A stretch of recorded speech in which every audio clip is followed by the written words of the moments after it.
Hey, this is Mohal Joshi from Los Angeles, California. I follow Indian foreign policy and defense with a special focus on Asia. You can follow me on Twitter at Mohal Joshi. Hey, this is Kishor from Bengaluru in India. I am an international relations expert specializing in global security, conflict resolution, and international negotiation. My focus areas include peace building and digital diplomacy. You can find me on Twitter at VeggieDiplomat. Hello, welcome to episode number 3. If you are unaware, we published an unscheduled episode last week to discuss the foreign policy of our ex-Prime Minister, Atal Bihari Vajpayee. Do listen to that and let us know if you have any suggestions or comments. Today, in episode 3, we will be talking about the economic meltdown in Turkey and how it is affecting the emerging markets around the world, including the Indian economy. We have lots to cover today, so without any further delay, let's begin with Turkey. So, Kishore, I know you have been following the Turkey financial crisis for some time. So, let's start with the basics. So, why is the US upset with Turkey? And what is the reason for President Trump to threaten Turkish President Erdogan? So, can you bring us up to speed on in this regard, please? Yeah, sure. So, believe it or not, the whole issue began with an evangelical pastor by name Andrew Brunson, who has been working in a Christian missionary in a city called Izmit in the Turkish southwestern coast. He has been there for more than 2 decades, and this time around, 2 years ago, he wanted to renew his visa. He walked into a police station, but then he was arrested on charges of plotting to overthrow the Turkish government. And primarily, mind you, the population in Turkey is predominantly Muslim. So this kind of strained the US-Turkey relations, and it mobilized the entire US evangelical community, and it also rattled the economic markets. Now, Donald Trump invariably sided with the Christian evangelical pastor, and he personally tweeted on this issue, and he also tagged Turkish President Recep Tayyip Erdogan, asking him to look into the matter and release Mr. Brunson, who he called as a wonderful Christian husband and father, claiming that he had not done anything wrong. Erdogan, on his part, actually rejected the request and also did not care much about the threat. And now he has witnessed the US slapping sanctions on Turkey. US, on its part, hopes that the economic squeeze would arm twist Erdogan to agree to releasing Brunson. Interesting. So, what has been the Turkish President Erdogan's response to all these threats? So, Erdogan, as I told you, he defied all requests from Trump. He also addressed his fellow citizens last week, and he urged the Turkish citizens to avoid purchasing American technological products, including Apple phones, claiming that there were alternatives like Samsung phones that could be bought. So this is the kind of rhetoric that's going around. In fact, one day later, Erdogan went a step further and claimed that US had stabbed Turkey in the back. Thereafter, what happened was that the rating agencies like Moody's and Standard & Poor's, they also downgraded Turkey closer to the junk status. So it's kind of funny because I recall that 2 years ago, when there was an attempted coup against Erdogan, he addressed the nation through FaceTime on an Apple device, and now he's trying to ban Apple, which is kind of comedy of sorts. In just 2 years, how he went from addressing on Apple device to banning Apple devices. Absolutely. And then it's not just Erdogan who is an Apple fan, Apple aficionado, but even the people in Turkey, they're quite happy to use Apple products. So there were enough research done in the past week to figure out if Turkish people had significantly boycotted Apple products, but none of that seems to be happening. People are happy to continue to buy Apple products. Yeah, the way Apple stock is going up, I don't think any country on the earth doesn't like Apple products. True, true. So moving on, is this the only issue which is plaguing the Turkey-US ties at the moment? If we think that this issue, the issue between US and Turkey, is limited only to the arrest of the pastor, then we would clearly be short on facts. Turkey accuses US of not extraditing a person by name Muhammad Fatullah Gulen, who Yeah. happens to be a Turkish preacher and is now living in the US for quite a long while. And Turkey accuses him of being involved in the 2016 coup attempt that you mentioned about. In addition, Turkey is also ready to purchase the S-400 missile defense system from Russia, and this despite Turkey being a NATO member. NATO members in general and US in particular are not pleased with this behavior, and they clearly see a threat to security when Turkey would be interoperating the S-400 missile defense system with the NATO fighter jets. And needless to say, US has threatened to impose further economic sanctions if Turkey goes ahead with the purchase. In addition, Turkey had also been condemned by many European nations when it failed to stop Europeans joining ISIS in Syria, essentially by turning a blind eye to those who wanted to cross the border between Turkey and Syria. So, if you have followed the ISIS and how it recruited people closely, many people from Europe they would fly down to Istanbul in Turkey, and they would then go to the southern border of Turkey, southern border with Syria, and they would manually cross the border on foot. And Turkey would essentially turn a blind eye to all this. So this has kind of angered the Western community, so to speak. And in fact, the European leaders claim that this behavior hampered and slowed down and probably even to an extent compromised its fight against ISIS in Syria. Yeah, so a couple of follow-up questions. So I remember like in the US where I live, I remembered some news where the former national security advisor Michael Flynn to President Trump, I think he was involved in a supposed plot to uh, basically it was a conspiracy that they were going to rendition Fethullah Gulen and deliver him to the Turkish government in exchange for $15 million. I mean, there's been no indictment for this, but it was a very interesting story where somebody associated with the closely with the incoming administration would be involved in plotting to kidnap Fethullah Gulen and deliver him to Turkey. Right, but the official stand continues to be that Gulen will not be extradited unless and until the US federal courts actually convict him. So, official stand continues to remain unchanged. Yeah, and after the aborted coup or the failed coup, like a lot of the supposed supporters of Fatullah Gulen, like they were arrested and their jobs were taken away in administrative and like teaching and university and all kinds of posts. It was Yes, a, like and there were a few academics, there were a few think tank professionals as well in them, Mhm. including military personnel themselves. So yeah, all of them are facing a tough time right now.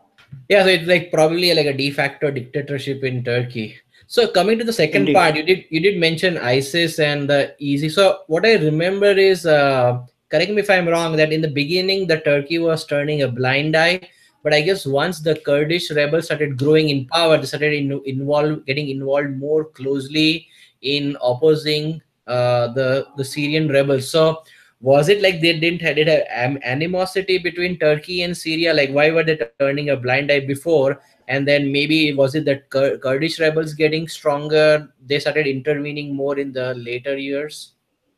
So essentially, what happened was the Kurdish rebels, with help from the U.S. And the other Western powers, they ended up fighting ISIS on their own to the extent possible, by offering small pockets of resistance along the northern border.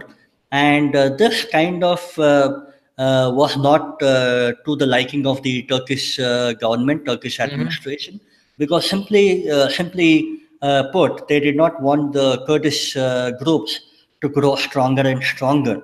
So Hmm. obviously, they wanted to support somebody who would be fighting against the Kurdish rebels, and this was one of the factors why they turned a blind eye. Hmm. It's also interesting you mentioned the S-400 missile defense system, but because if I recall, Turkey, was it Turkey who shot down that Russian fighter jet over Syria? Yes, it was a small anomaly on the in the maps, wherein the Russian pilot, unaware that he was entering Turkish airspace, what he did was, although he was flying in a straight line, Hmm. he ended up crossing from Hmm. Syrian airspace into Turkish airspace in an attempt to get back into Syrian airspace. And Hmm. this was when the flight was the fighter jet was shot by Yeah, the and I Turkish groups. Yeah, Mhm. And I remember there was a war of words between Erdogan and Putin, like and Putin. criticizing. Yes, But indeed, it's indeed. interesting. So now, because of this is kind of the strategic hedging or aligning to a different ally, like as everybody does, like now the relations with US are on a downhill. So now Turkey is again gaining, going closer to Russia. Yes, all the animosity with the Russians have long been forgotten. Yeah. So moving on to the economic part, like how will like do you think like Turkey's domestic economy is strong enough to withstand this so-called trade issue? Not trade. Sorry, my pardon. This pressure being put on by US. Actually, Erdogan's domestic policies have been extremely disastrous, and they themselves have contributed to the economic mess that Turkey finds itself in today. Erdogan interfered heavily in the functioning of the Turkish central bank, and Erdogan's son-in-law himself is the finance minister today. Talks so much of nepotism and crony capitalism.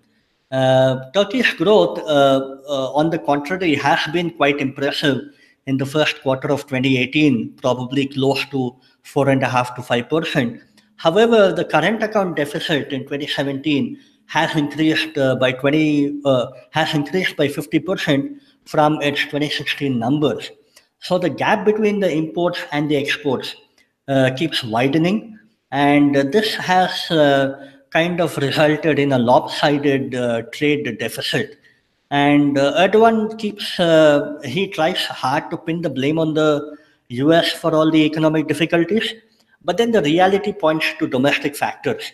And surprisingly, Erdogan keeps repeating that any attempt to increase interest rates would lead to inflation, which is actually very surprising because when you want to slide the fall of the national currency, you generally increase the interest rates so that you get better returns, so people stay with you invested in your currency. However, Erdogan, for God knows what reason, he believes that doing any such thing would lead to inflation. So yeah, that's where they're stuck right now.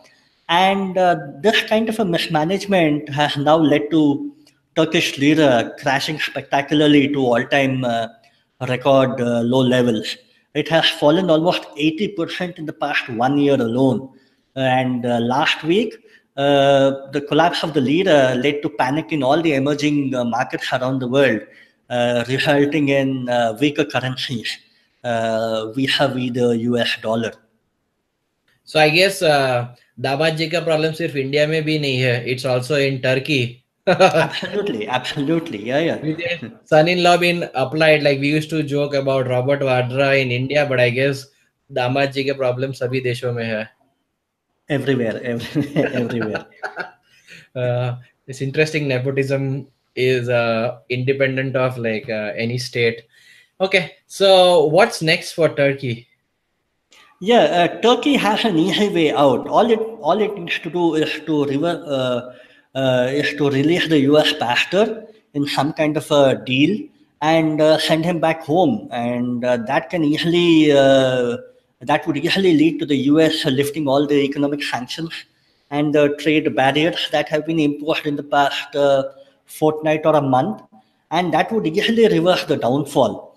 However, Erdogan, being the kind of a dictator that we know, he continues to be defiant, showing no signs of relenting at all. So, as things stand today, nations like China, Russia, and Qatar, they have promised to help Turkey to ward off any imminent financial crisis.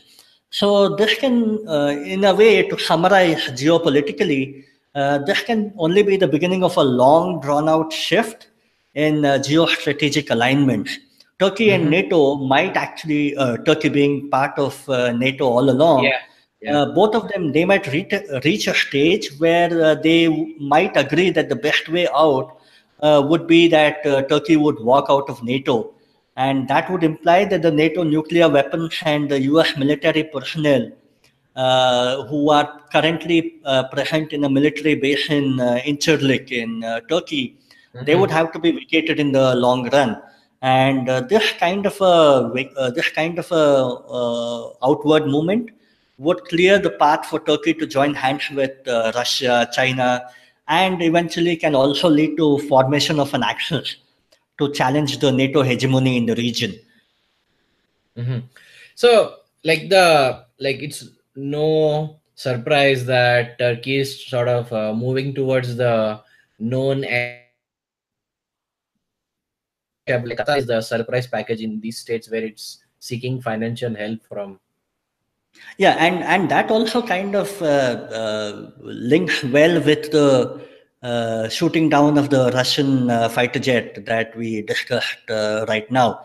So from that kind of a low in the relationship, we now have an upward tick wherein Turkey and Russia see eye to eye on most of the regional issues. You can call it hedging, you can call it new alignments. Okay, so let's leave it at that and focus our attention on the issue facing most of the emerging markets around the world today. So, with the collapse of the Turkish lira, this has aggravated the issue, and the respective currencies all around the world, especially in the emerging markets, in relation to the US dollar, have been down on a downward spiral for a longer duration, and it needs a deep dive discussion. So, like the dollar, I mean, has appreciated against the Indian rupee by 8% and also against a whole host of currencies.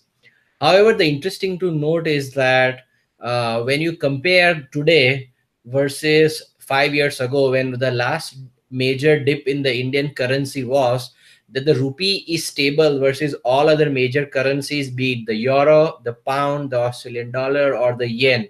So, or it is actually even slightly appreciated versus all other currencies. It's only the US dollar against which it has depreciated in the same period.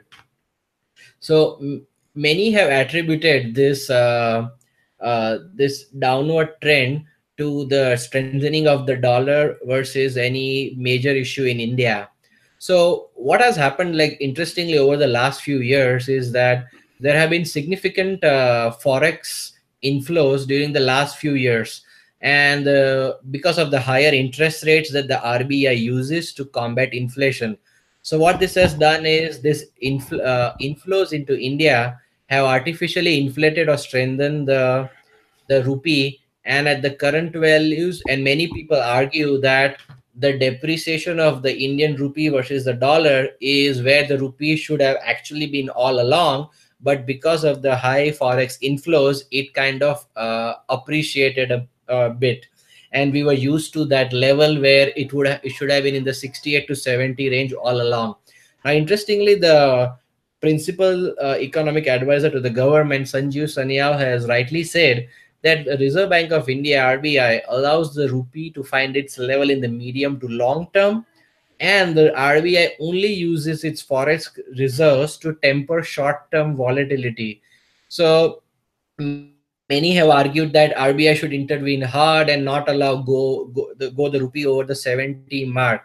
Now the 70 is kind of a psychological barrier. So many people Agree. are like getting worried about like it's because it's a number. It just appears like, I mean, imagine like there wasn't so much outrage when it was like 68 or 16, which was already low to begin with, but now it has reached the psychological cross the psychological 70. So there is a lot of sort of panic in the Indian minds, many of the Indian minds. Now RBI has intervened up to some extent. Like, I mean, you can see that the forex reserves are down to 400 billion versus, let's say, around 420 for some time ago, Mhm. which is like more than sufficient to pay for 9 months of imports.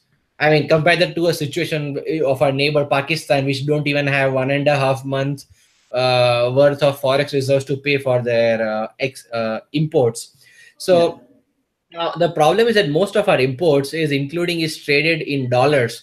So as is like most of our trade. Now, since dollar is the reserve currency of like most of the imports, what it happens is it ends up hurting India. So some have suggested that what we should do is try to diversify our trading, like let's say with the European partners in maybe euros or with other partners in their local currency to help buffer against this depreciation of the dollar.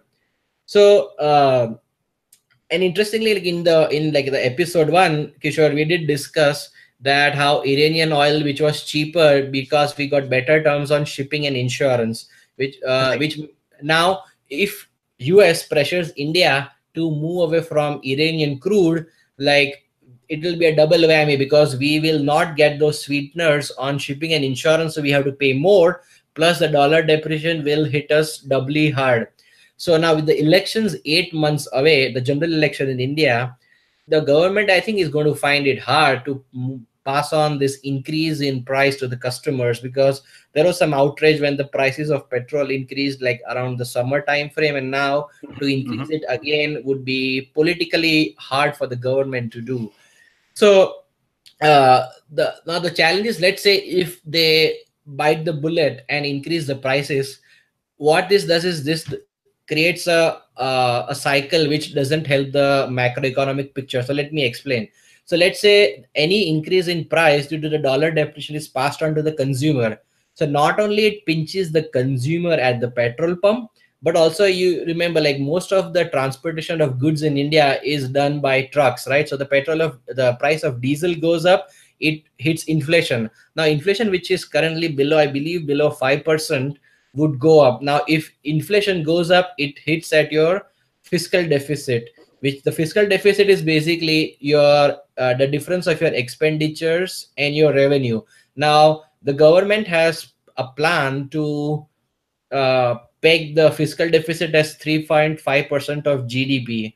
Now, I mean, it did run amok up all the way up to like 5% in the second term of UPA too. So they UPA. have done Yeah. a yeah, they have done a good job of controlling the fiscal deficit, which does improve your macroeconomic picture. So now, if you let the fiscal deficit go because inflation goes up, so then if you don't want your uh, deficit, you'll have to rein in public spending, right? So now if you rein in Absolutely. public spending, it results in lower growth. Now if it results in lower growth, it affects your macroeconomic picture.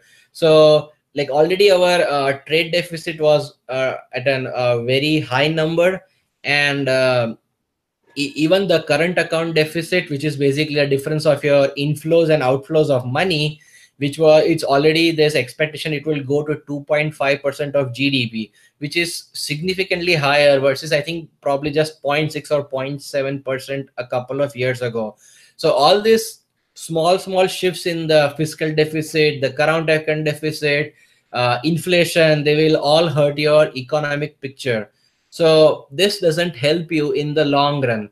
Now, like all of our listeners might be wondering, like, okay, this was a good rundown on the economic picture of how the dollar depreciation hurts India, but how does it affect India? Now, see, like the US Federal Reserve has been increasing their interest rates from quite some time, and I think there are couple more rate hikes which are expected this year. There's going to be a September rate hike and a September, December yep, rate hike. December, So now yep. what happens is, few years ago, when the US Federal Reserve, to combat like the after effects of the global recession, they had practically the interest rates at zero. So what the investors used to do, they used to pump money in the emerging markets because there was no returns to be had in US.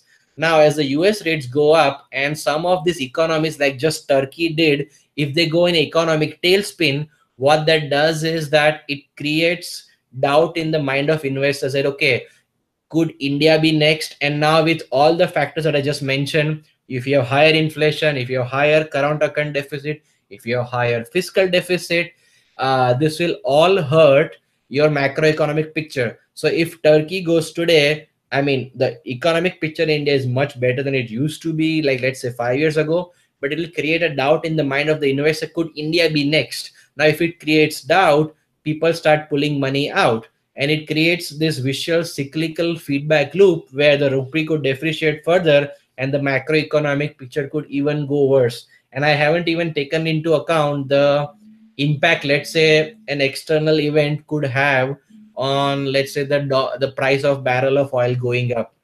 So this Agree, does. agree. Yeah. Mhm. Yeah, so agree. So that was quite a showdown on the Indian economy. So one difference that I would want to point out is Mhm. the economic. There has been quite a bit of op-ed columns written of late, trying to draw parallel between the rupee downfall now and the rupee downfall during UPA 2, Mhm. and opposition being playing its role wants to downplay the rupee downfall right now, claiming that rupee has managed to hit the psychological 70 rupee mark against the dollar. However, one thing that needs to be looked at is it is never a absolute value comparison between the dollar and the rupee, or any other currency for that matter.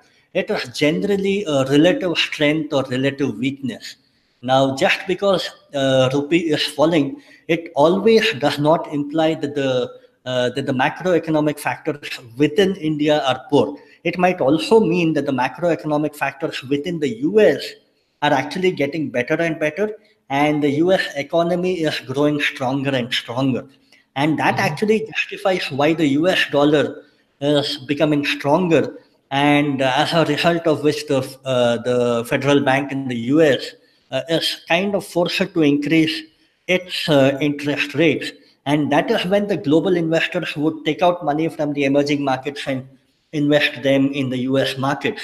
And when that kind of a resource crunch or a supply crunch hits emerging markets, that is when all the factors that you mentioned start appearing in the horizon. Now, having said that, we need to compare the fall of the rupee now as compared to the fall in during the times of UPA 2. Mhm. During UPA 2, actually, believe it or not, in mid of 2010, the rupee was at an all-time, not an all-time, but significantly good high of 44 to the dollar. And within the next 2 to 3 years, we all knew what happened. So from 44, it slid all the way to around 67, 68, which was a good 50% fall in the value of the Indian rupee. And mind you, this was not due to any strength in the recovery of the US economy or the US dollar. This was plainly due to the weakening of the Indian economy and the policy paralysis that we had, and the multiple corruption cases that were going on, and the general public negative sympathy. So all these kind of led to foreign investors taking the money out from the Indian economy, leading to rupee sliding from the levels of 44 to 68. Compare that to what we are seeing now, where maybe when maybe when the Modi government came in 2014, the rupee was somewhere at around the 58, 59 mark. And from 58, 59, it has slid down to the 70 mark now, which is about 18% if you look at the end to end of 4.5 years. But I still believe that the macroeconomic factors in the Indian economy are quite stable and healthy. And whatever numbers you see right now, whatever relative slide you see, is all primarily due to the US dollar strengthening. Yeah, see, I mean, interestingly, just a few days ago, President Trump had indicated that he's not happy with the Fed policy of increasing interest rates. And then the Fed replied, I think the Fed chairman replied that they're going to follow their path that have charted out, depending on the Mhm. economic condition, and they are not going to like listen to like Trump's advice. Because interestingly, see, if the US increases interest rates, people pull out of money out of emerging markets where they perceive a risk, and they say like, why not we invest in US if we're getting like good returns. So now it's making the dollar stronger. Now, as you know, Yeah, Trump has a big agenda of trade imbalances.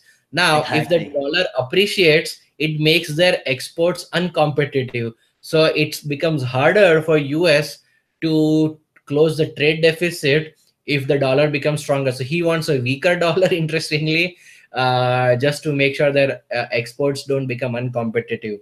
And second, regarding the currency, I mean, this is my take that, see, like in 5 years ago, the rupee was sliding versus all the major currencies of the world. But uh, today, like it is only weakening against the dollar. So there is a very uh, a differentiation versus like what happened 5 years ago. Now many people are saying that like at that time, the when the currency slid, like Prime Minister Modi made it a campaign issue, and now it's fair that the opposition attacks it. But you have to look at the nuances below the big picture, that why has it depreciated. Interestingly, the other day I heard that if you compare it versus a basket of 36 currencies in which the trade of Indian trade occurs, it is actually appreciated over the last 12 months or some time period. I can't recall exactly. So if you add all the currencies up, it's actually appreciated. But it's Yes. just that because the dollar is the major trading currency of India, we get hit the hardest because of it. Yeah, justifies the point that we are trying to make. Yeah, yeah.